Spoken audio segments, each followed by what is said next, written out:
여러분 겪어보신 모르겠습니다만 제주도를 같은 거 하시면 제주도 가십니까? 제주도에 중산간 도로에 보면 516 도로라는 게 있습니다.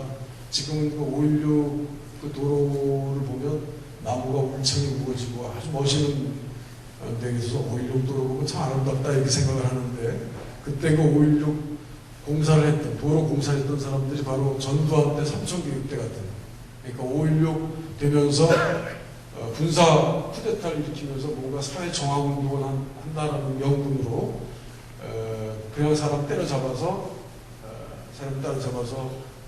그 노역시키고, 돈 있는 사람 뭐 부정축제 했다고 해서 돈 뺏고, 사실 부정축제 했는지 안 했는지는 잘 봐야 되는 거 아닙니까? 그때 그냥 무조건 전원 부정축제에서 그냥 와 무슨 모택동 홍위병처럼 가서 달려들어가지고 사람 때려잡고 사람 노역시키고 했던 이제 그 흔적이 5.16 도로에 남아 있습니다만, 또 그 흔적이 그 김지태 씨의 부일 장학회입니다. 그건 정수장학회 지금 남아 있습니다.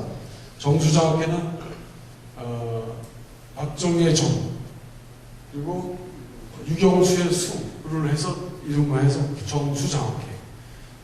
그래서 우리 저 박근혜 후보도 이전에 거기 이사장을 한 적이 있습니다. 지금은 최필립이라는 사람한테 이렇게 위탁 경영을 시키고 있지만, 사실 그것은 누구 거다라고 믿는 사람들이 대부분이죠. 그건 어떻게 형성됐느냐?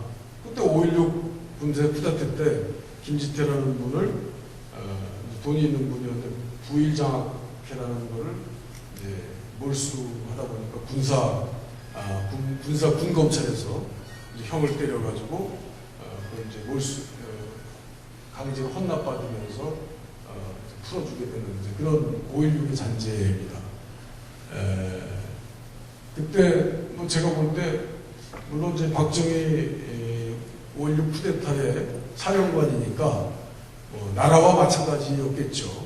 그때는 거의 임금과 같은 그런 권력을 누린 총사령관이었으니까 그 김지태라는 분이 누구한테 헌납했는지 분명치 않을지 몰라도 그것은 분명히 강제성이 있다는 것은 이제 법원에서 판단이 됐던 거고요. 강제로 뺏었다는 것. 누구한테 헌납했냐? 그걸 박정희 개인한테 헌납했을 리는 만무한 거 아니겠습니까? 그건 나라에 헌납을 한 거죠. 강제로만 했습니다만. 그때 아마 여기 어르신 중에서 또 해외 동포, 뉴욕 동포 중에서 그것도 모금까지 막 일으켜가지고 모금까지 한 분이 있다고 그러는데, 혹시 여기 모금하신 분 없습니까? 예, 그 해외 동포의 모금까지 받아서 그 김지태 씨의 그 부일장학금의 모금과 그것이 모여져서 만들어진 게 어떤 장학회인데, 그것은 사실은 나라가 운영해야 될 장학회였죠. 근데 그거를 이제 박정희라는 분이 자기 이름으로 또 마누라 이름 문자를 따서 정수장학회라고 해서 그것이 개인으로 됐습니다. 그러면 국가의 재산인데 국가의 헌납한 것인데 그거를 가로챈 건 뭡니까? 공갈범, 횡령범이라고 할까요? 어떻게 해야 되나요? 저도 변호사를 옛날에 했습니다만, 그거는 뭐 최소한 건 횡령 아닌가 이렇게 생각이 들어요. 나라의 건데 그걸 자기 거라고 그러는 거는 말이 안 되는 거죠. 그러니까 그것을 이제 장부라고 합니다. 장부. 절도한 절취물, 횡령한 횡령물, 강탈한 사기 공갈에서 한 강탈물, 이런 것들을 다 장부라고 하는데요. 장물이죠.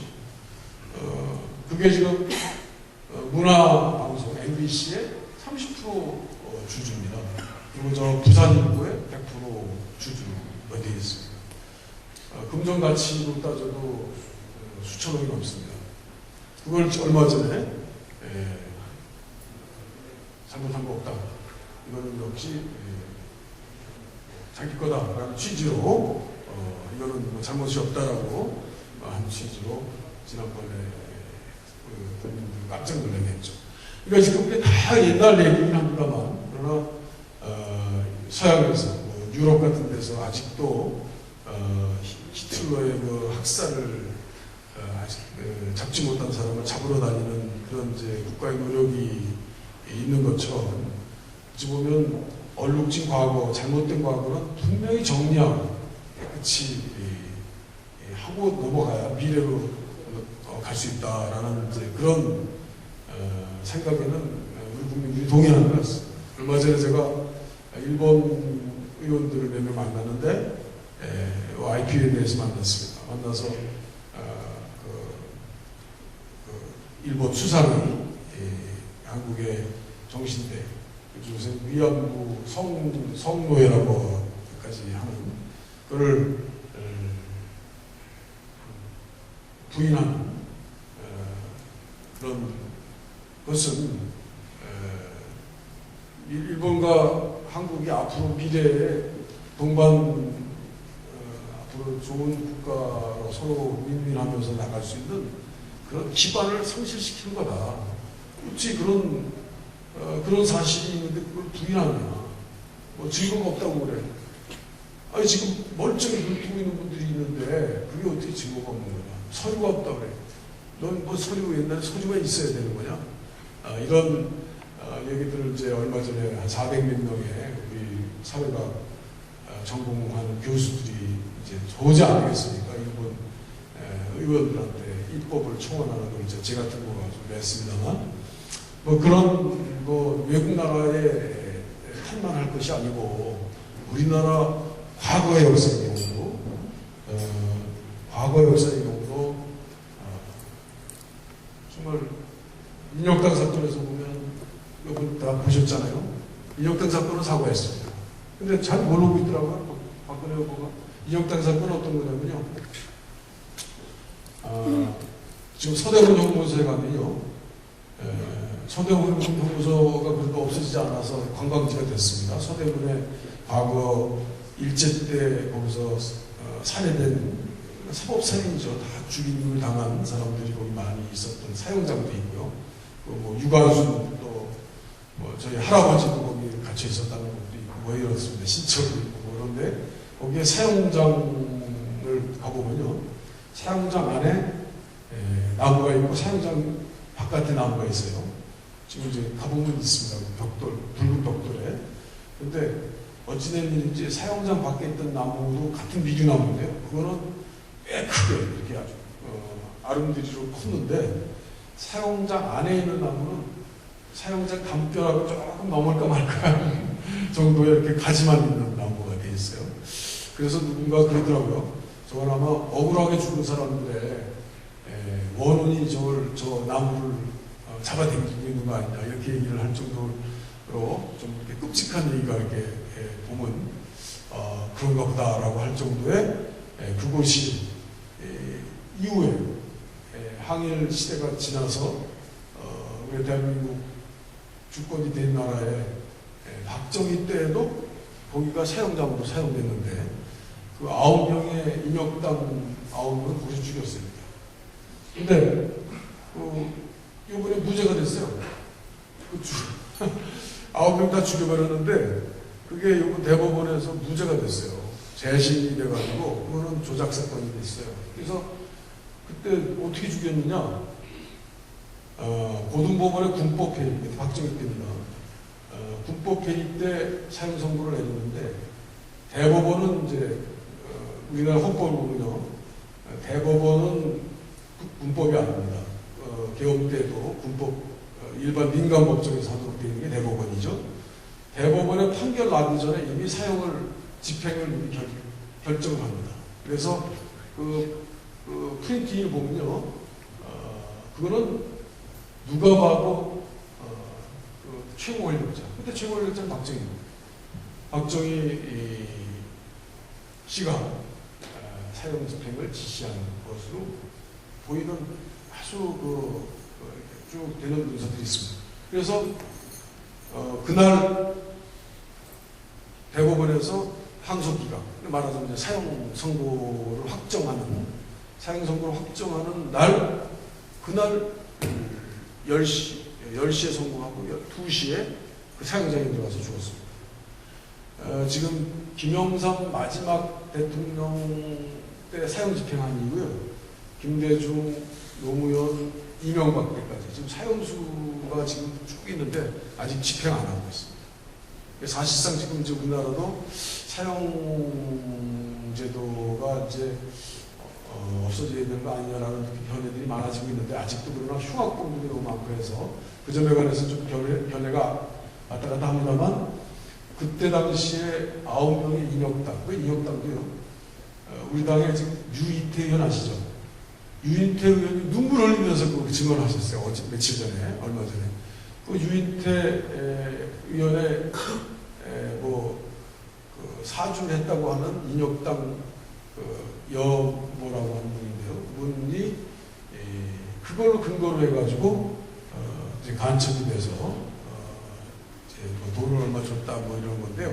이제 민청학력 사건에 연결을 해서 민청학력 사건을 좀 더 고양시키기 위한 조작 사건이 이제 인혁당 재건이 사건인데요. 그 재건이 사건을 만들어서 그것도 사형 선고 바로 그냥 선고 내리자마자 그날로 집행을 했고요. 집행을 해버리는데 그렇게 되면 사형 선고 나기 전에 사형 선고를 예견하고 사형 집행을 결정해버리는 것으로 보인답니다. 이제 된답니다. 그게 누가 했겠냐. 그런데 그 사건이 다 지금 무죄가 되어버렸어요. 그 인혁당 재건이 사건이 대법원에서 재심 사건이 돼가지고 무죄가 됐어요. 그러니까 죽여서는 안 되는 사람을 무죄 아무 죄가 없는 사람을 9명을 사법적인 틀을 통해서 살인한 사건이 바로 인혁당 재건이 사건이고요. 그거에 관해서 이제 박근혜 후보가 인혁당 재건이 사건과 인혁당 사건도 혼동하면서 제대로 잘 못하다가 그거는 참 유감스러운 과거다라고 이렇게 억지로 사과를 했어요. 물론 이제 아버지의 일이지만요. 이제 그런 이게 뭐 앞으로 이게 달나라도 가고 뭐 우리나라 이제 뭐 저 땅속 깊이도 좀 들어가 봐야 될 이런 대한민국이 왜 20년, 30년 전, 40년 얘기를 하느냐. 아직 정리가 안 됐습니다. 아직까지. 그러니까 그 유족들이 아직도 다 있어요. 눈이 퍼렇게 있어요. 그리고 무죄가 나버렸어요. 무죄가 났는데 죽인 건 누구지? 저 사람이네. 저 사람이네. 근데 그때 그분이 포스트 레이디를 했잖아. 그러면 같이 있었네. 이런 이제 생각들이 이제 부딪혀지니까 우리나라 대통령 선거라는 게 대통령 이제 미국은 며칠 있다가 하지만 우리는 한 50일 남았는데요. 거의 과거사전처럼 됐습니다. 과거를 계속 해물고 누구는 유고를 찾으니까 맞았다.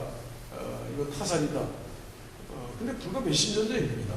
우리가 몇십 년 전에 그런 참혹한 민주주의, 반민주주의 상태를 겪었기 때문에 지금은 이제 형식적인 민주주의라 하더라도 그 잔재와 그 원혼들이 다 남아있는 것입니다. 제가 얼마 전에 국정감사할 때 제가 물었습니다. 나 민간 사찰했는데 제가 얼마 전 한 2년 3년 전에 제가 민간 사찰 당해가지고 계좌 추적도 당하고 뭐 전화 추적도 당하고 다 그런 게 이제 기록에 나오고 그러더라고요.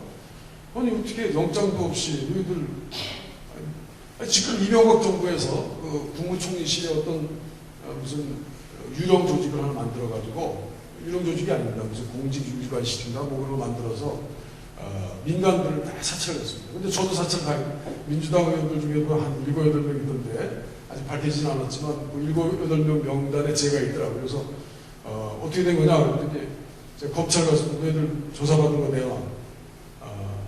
제가 이제 또 정치검찰 공작수사 특별위원회 위원장입니다. 그래서 검찰들이 저를 굉장히 싫어하기도 하고 아주 꺼려하는데 지난번에 이제 박지원 원내대표가 이제 무슨 뭐 어디서 돈 받았냐 어디서 받았는데 사실 제가 보니까 제가 변호사였던 걸로 볼 때도 그거는 사실이 아닌 것 같아요. 제가 느끼면 제가 물어봤습니다. 그리고 또 우리나라는 그런 건 있어요. 워낙 그 검찰의 그 밀실 수사들이 강하니까요. 여기서 그렇게 안 하죠. 여기서 그렇게 안 합니다. 미국에서는. 우리나라 수사를 밤에 들어가가지고 밤에 앉혀놓고 조사를 합니다. 그러니까 뭐 구속된 이제 참고인 같은 거 구속된 사람이 너 한 500억 뭐 잘못됐지? 근데 300억 정도 빼줄 테니까 200억만 인정해 줄 테니까 너 그 사람 거 불어. 그 사람이라는 게 이제 좀 힘 있는 사람입니다. 정치권에 힘 있는 사람. 이제 그런 걸 별거 수사를 해가면서 되게 하기 때문에 대법원에서도 구속된 피의자나 참고인이 진술을 바꿨을 때는 그 바꾼 진술에 대한 신빙성을 별로 인정 안 합니다. 그러니까 우리 오늘 요번에 오시려고 했던 우리 한명숙 총리, 한명숙 총리도 다 무죄 나왔거든요. 근데 그분이 그 정모라는 분이 진술을 검찰 때는 다 했어요. 검찰 때 구속돼 있을 때 한명숙 씨한테 돈 얼마 줬다 다 진술을 했어요. 그래서 그걸로 이제 검찰이 기소를 했는데 그때 전에 얘기한 것과 검찰의 진술은 구속된 피의자 이분이 뭘 무슨 다른 거를 잘못했을 때는 이걸 빼줄게 이러면서 이제 회유를 해가지고 할 수 있다라는 이제 그런 가능성이 있기 때문에 법원에서도 그런 검찰 구속 상태에서는 증거를 인정 안 해버리는 이제 그런 대부분의 판례가 있기 때문에 제가 볼 때도 박지원 원내대표의 경우도 거의 그런 경우입니다. 이게 지금 결국 그냥 불구속 기소를 해가지고 지금도 또 재판을 기다리고 있는데 제가 볼 때는 인정되기 어려운 내용들이요. 이런 잔재 예전 저희들이 정말 한국 독담에 자라가 좀 추억하게 생겼는데 소뚜껑 보고 자라 자라 놀란다는 거 아닙니까? 그러니까 그런 그 망령들 그것들이 형식적으로 저희 민주주의는 이제 많이 바뀌어서 5년 단임제도 만들어졌고 뭐 국회에서 뭐 얘기할 수도 있지만 언제든지 그 예전에 그 쌓아놨던 그 망령들이 또 이렇게 나타나는 거예요. 백주대낮에 저를 왜 불법 사찰하냐. 그래서 제가 국무총리 실장 국무총리 저 총리 밑에 장관이었습니다.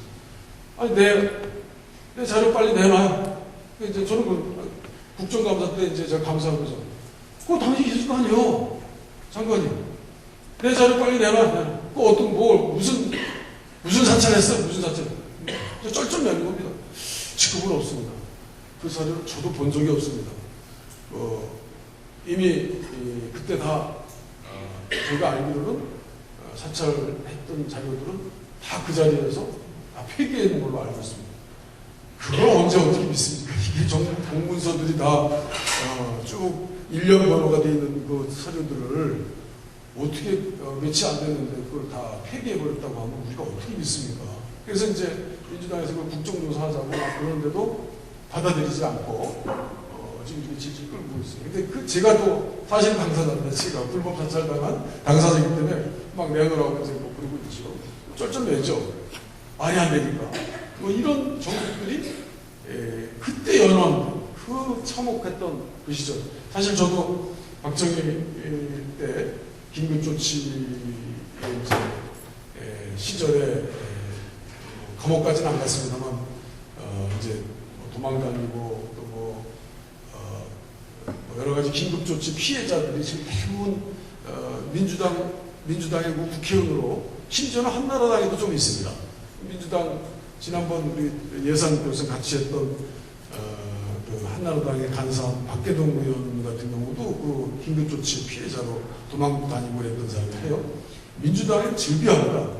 유인태영 같은 분은 사형선고 같은 사람들과 같이 도망도 다니고 같이 일도 도모했던 사람이기 때문에 그게 그냥 얼마 전의 얘기들입니다. 아무리 과거사라고 하더라도 이런 것들이 이제 저희들이 망명을 이제 해치는데 그러나 다만 그것이 이렇게 많은 국민들 특히나 우리를 이렇게 지지해주는 젊은 청년들은 그 점에 관해서 이렇게 하지가 않는 것 같아요. 그래서 이제 오래 이제 하다 보니까 이명박 사건도 좀 생기고 또 이제 얼마 전에 정수장학회 좀 터지면서 그것이 이제 사실 박근혜 대세론을 무너뜨리는 이제 계기가 됐던 거죠. 그래서 지금 현재로서는 그런 것으로부터 좀 자유롭고 민주화 세력이라고 할 수 있는 우리 문재인 후보와 그리고 어찌 보면 이제 젊은 이제 안철수 그 서울대 교수가 지난번에 한겨레 신문에 이제 대담한 걸 보니까 광주 항쟁을 얘기할 때 거기 빚을 지고 사는 것 같다. 뭐 이러면서 그때 당시에 70년대 저희 학교 다닐 때 광주가 80년 아닙니까? 80년 5월 18일 날 이제 제가 크게 터졌는데 그때 당시에 학교 다녔던 저희 세대들 이제 안철수 79학번이가 그렇습니다. 79학번이니까 그때 당시는 그냥 광주 그 항쟁으로 피가 물들어져가지고 학교를 거의 저희 때도 그냥 다니기가 어려울 정도로 그냥 한 체류탄으로 난무하고 그랬던 시절. 그때 뭐 저희들은 뭐 돌도 던지고 뭐 이러고 싸웠지만 안철수 그 후보의 경우에는 그러진 않았지만 자기도 그 시절에 그것에 대한 너무 강한 빚, 마음의 빚이 있어서 그때만 되면은 광주를 제대로 쳐다보지 못하는 마음의 역사의 빚을 지고 있다 이렇게 얘기를 하면서 상당히 그런 것을 이제 공감하는 이제 이런 얘기도 하고 그런 걸 봤습니다. 그래서 최근에 이제 저희 경우에는 국민들이 아마 우리 해외 동포 뉴욕에서 마찬가지일 거로 생각해요. 반드시 이번에는 그 과거사의 원혼, 과거사의 아직 축제, 역사적 축제가 남아있는, 그런데 그것이 아직도 정리되지 않은 그 흔적이 있는 그 사람, 젊은 사람들에게는 특히나 아직은 거리가 있는 거 아니냐. 좀 더 반성하고 그것을 정리된 이후에 우리 미래를 할 수 있는 주장을 한 거 아니냐. 이런 생각들을 많이 하는데, 근데 그로부터 좀 자유로운 그 사람이 이제 바로 문재인 후보와 또 안철수 후보가 있는데, 이 경우에는 어떻게든지 단일화 해야 된다. 단일화 안 하게 되면 지금 단일화 안 하면 제가 볼 때도 이길 수가 없습니다.